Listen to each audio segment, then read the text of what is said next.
Bienvenidos a un nuevo análisis a fondo.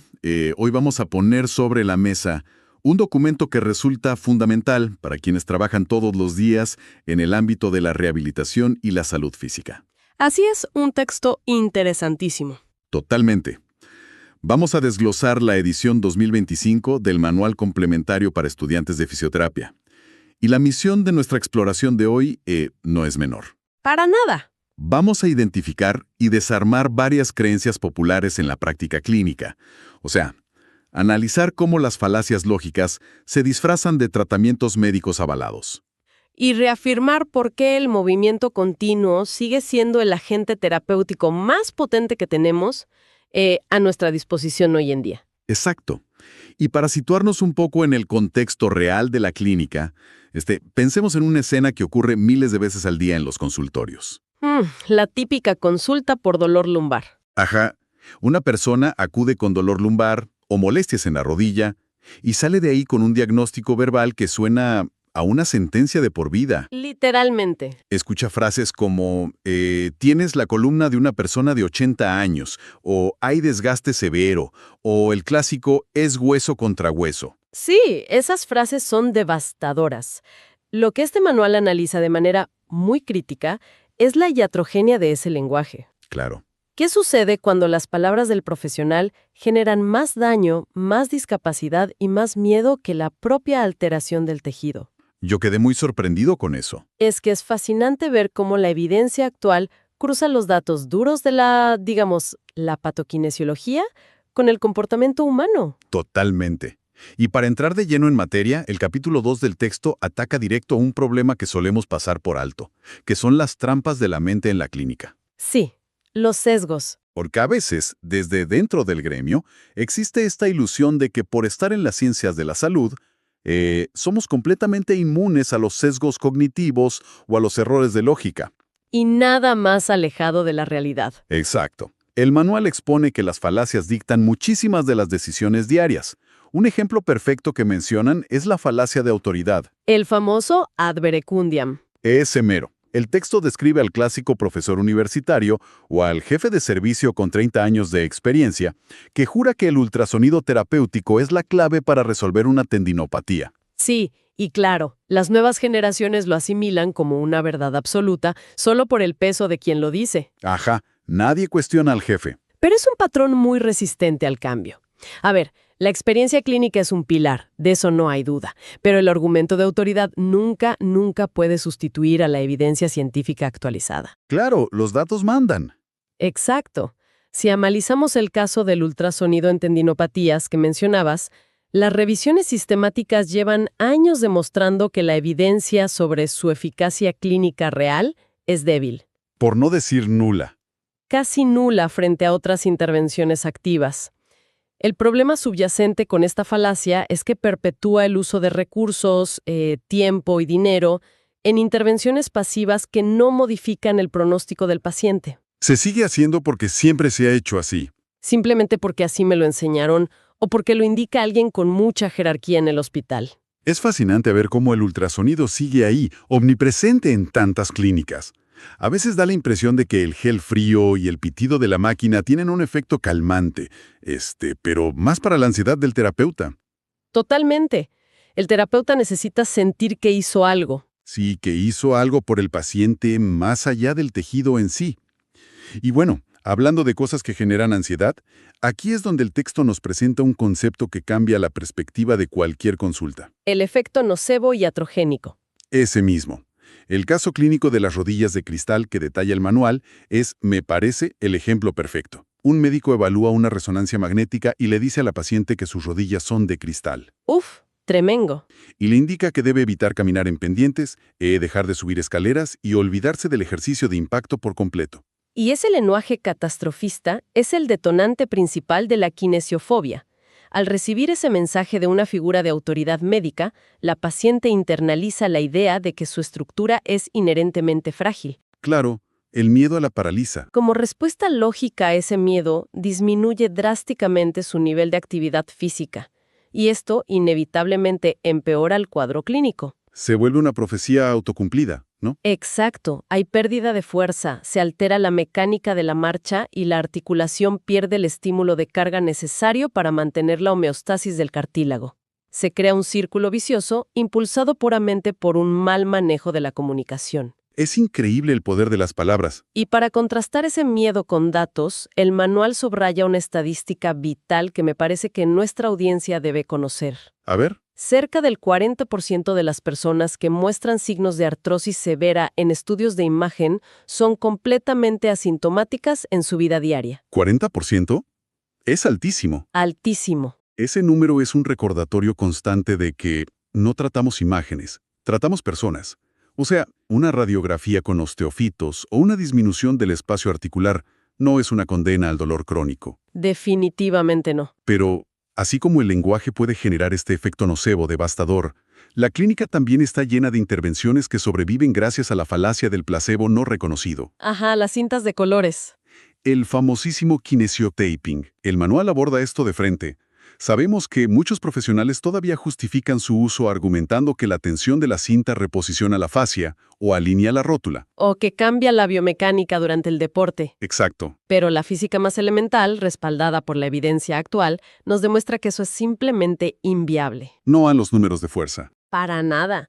Una cinta elástica adherida a la epidermis no tiene el brazo de palanca ni la capacidad de generar la fuerza mecánica necesaria para alterar la cinemática de una articulación bajo carga. Claro, no vas a cambiar la tracción de un cuádriceps con un tape de algodón. Imposible. Ahora, esto no significa que el paciente no reporte una disminución del dolor. La trampa lógica está en atribuir ese alivio a un cambio biomecánico. Cuando en realidad es otra cosa. La literatura es clarísima en que el mecanismo de acción es casi exclusivamente neurofisiológico. Es un estímulo aferente táctil que puede modular temporalmente la percepción del dolor. Mediante la teoría de la compuerta que menciona el libro. Exacto, la teoría de la compuerta, o simplemente actúa como un poderoso placebo. Claro, y aquí alguien podría jugar de abogado del diablo y decir, bueno, si le pongo la cinta y le duele menos, ¿qué importa si es por biomecánica o por placebo? El paciente se siente mejor. Es un argumento muy común. Pero el manual es muy agudo al señalar que el problema ético y clínico de no reconocer el placebo es que volvemos al paciente dependiente de una intervención pasiva y de bajo valor. En lugar de empoderarlo con estrategias activas. Exactamente. Entonces, si nuestra percepción nos engaña, y si los argumentos de autoridad están sesgados, ¿cómo filtramos lo que realmente tiene utilidad? El texto nos lleva directamente a la jerarquía de la evidencia. Es el filtro fundamental para el razonamiento clínico.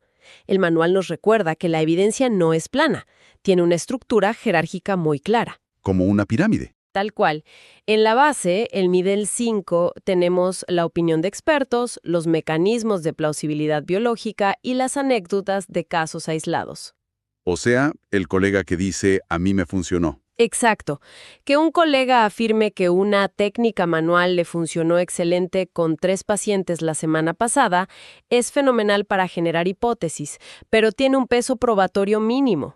Ajá. A medida que subimos en la pirámide, llegamos al nivel 1, donde encontramos los ensayos clínicos aleatorizados rigurosos y los metaanálisis. La diferencia es abismal. La brecha de confiabilidad entre tomar decisiones clínicas basadas en el nivel 5 frente a basarlas en el nivel 1 es enorme y define la calidad de la atención en salud.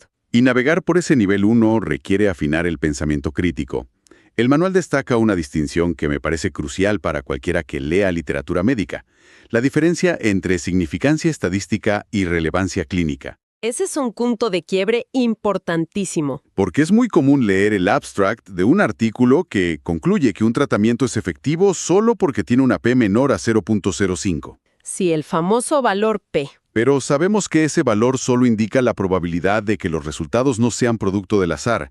No nos dice absolutamente nada sobre si el cambio es perceptible o valioso para quien recibe el tratamiento. Y ese es un error de interpretación transversal en las ciencias de la salud.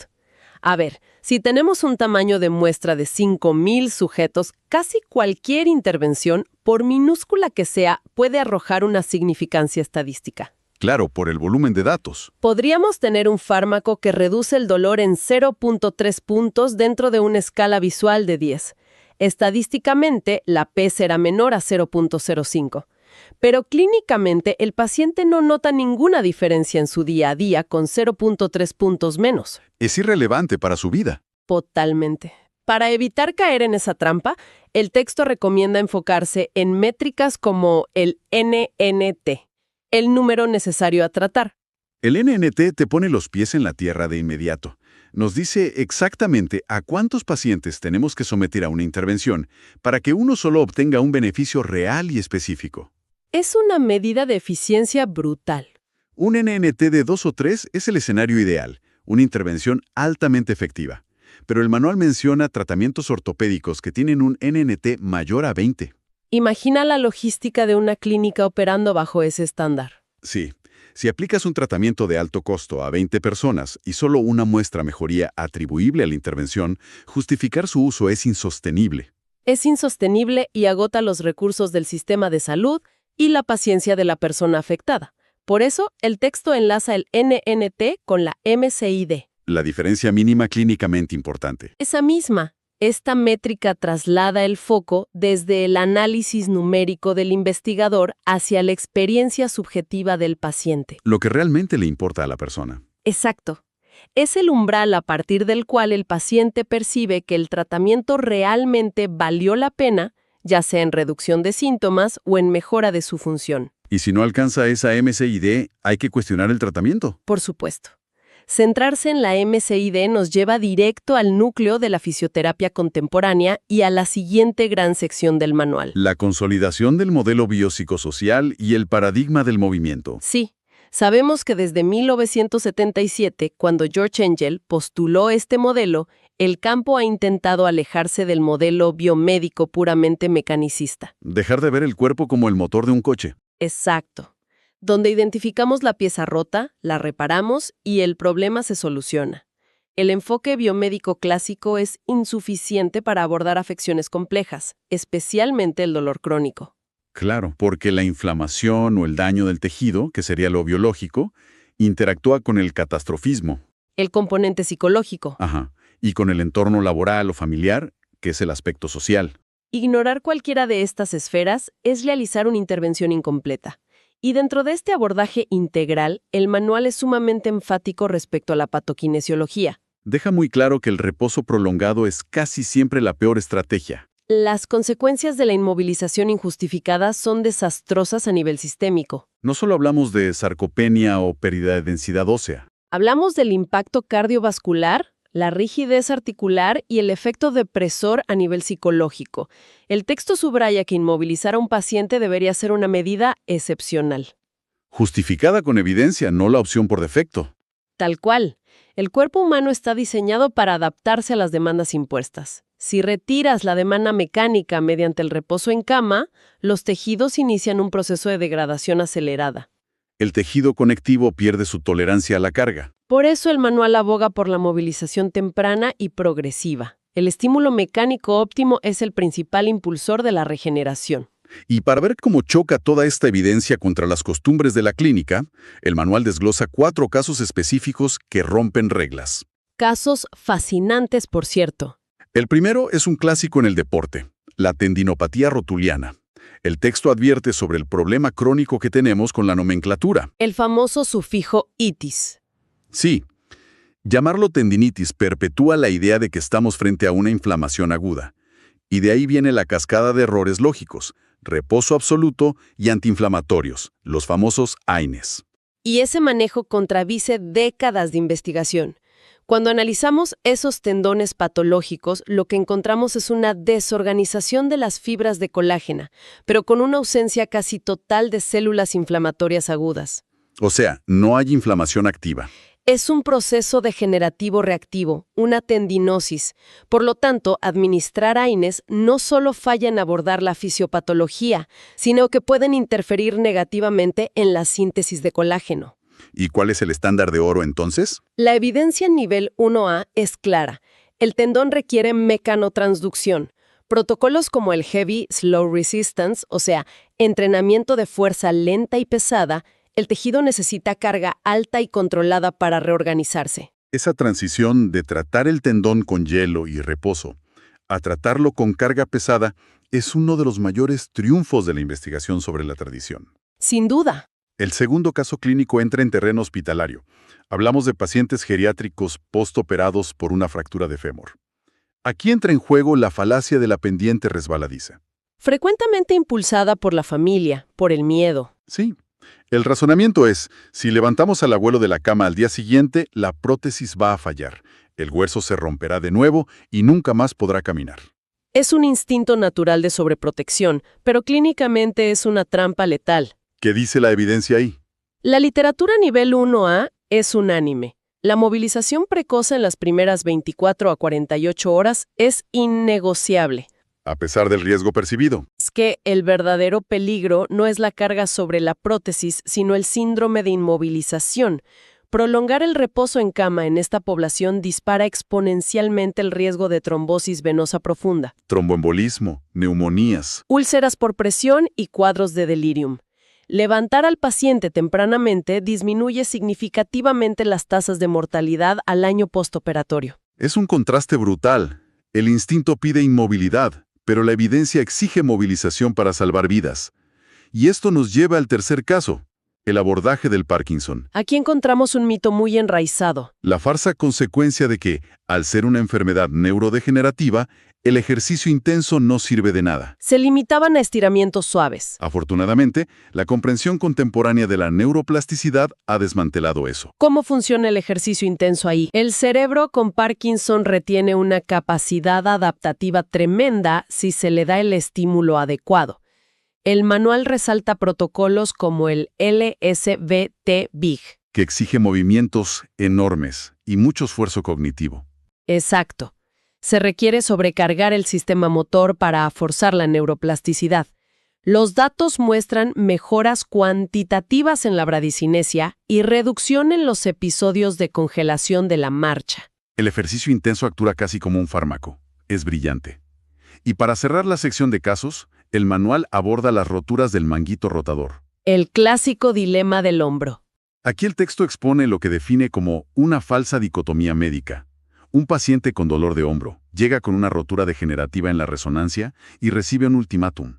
O te operas de inmediato o vas a perder la funcionalidad del brazo para siempre. Así, en blanco y negro. Es una falsa dicotomía porque omite la inmensa capacidad de compensación biomecánica del hombro. Para refutar esto, el manual cita el ensayo CSAW Trial, evidencia de nivel 1A. ¿Y qué demostró ese ensayo? Que en seguimientos a 2 y 5 años, los pacientes con roturas degenerativas que se sometieron a fisioterapia progresiva reportaron niveles de funcionalidad y alivio del dolor estadísticamente equivalentes a los operados. O sea, la fisioterapia dio los mismos resultados que el quirófano a los 2 años. Estadísticamente equivalentes. Esto no invalida la cirugía para ciertos casos, pero demuestra que el ejercicio es un tratamiento de primera línea sumamente eficaz. Vemos cómo en la tendinopatía, en el fémur, en el Parkinson y en el hombro, la evidencia contradice la tradición. Y esto nos conduce hacia la práctica basada en evidencia, la PBE. Y un detalle fundamental es que el manual no trata a la evidencia como un dogma dictatorial, sino como un sistema equilibrado. Exacto, porque a veces se malinterpreta la PBE como hacer solo lo que dice el paper. La PBE real requiere la integración de 3 pilares inseparables. El primero es la mejor evidencia de investigación disponible. Filtrada por la pirámide que mencionamos. Así es. El segundo pilar es la experiencia clínica del profesional, su razonamiento y habilidad para identificar banderas rojas. ¿Y el tercero? El tercer pilar, que a menudo se olvida, son los valores, las expectativas y el contexto individual del paciente. Y ese es quizá el puente más importante entre la teoría y la realidad diaria. Un clínico puede dominar las métricas y los protocolos, pero esa información carece de rumbo si no se alinea con las metas del paciente. Las metas del paciente son la verdadera métrica de éxito. Si para el paciente el éxito es poder levantar a su hijo sin dolor, esa es la brújula que guía todo el tratamiento. El paciente es el experto en su propia vida. La ciencia aporta la certidumbre de la herramienta, pero el paciente determina la dirección. Hemos abarcado un terreno sumamente rico hoy. Para consolidar los puntos clave, Primero, la imagen radiológica no es el paciente. Tratar resonancias es un error metodológico básico. Segundo, el lenguaje tiene poder. Puede crear un efecto nocebo paralizante o facilitar la adherencia. Tercero, las anécdotas no son evidencia y la falacia de autoridad debe erradicarse. Y cuarto, el movimiento es medicina. Ha desplazado al reposo absoluto casi por completo. Sin duda. Y para cerrar, creo que es vital rescatar una observación final del manual. El texto advierte que la evidencia médica se actualiza constantemente. Lo que era el estándar de oro hace 10 años, hoy puede estar superado o incluso contradecirse. Y tomando esa premisa del propio texto sobre la evolución implacable de la ciencia médica, queremos dejar a quienes nos escuchan con una reflexión intrigante. A ver, Si la ciencia avanza a este ritmo y se reescribe continuamente, ¿cuántos de los tratamientos y diagnósticos infalibles que recibimos hoy en nuestra vida diaria serán vistos como simples mitos o falacias de autoridad por los estudiantes de medicina de la próxima década? es un cuestionamiento que nos obliga a mantener un escepticismo saludable y a nunca dejar de estudiar. Exactamente. Nos mantiene con los pies en la tierra. Muchísimas gracias por sumarse a este análisis a fondo. Gracias a ti. Ha sido un placer. Nos encontramos en la próxima exploración.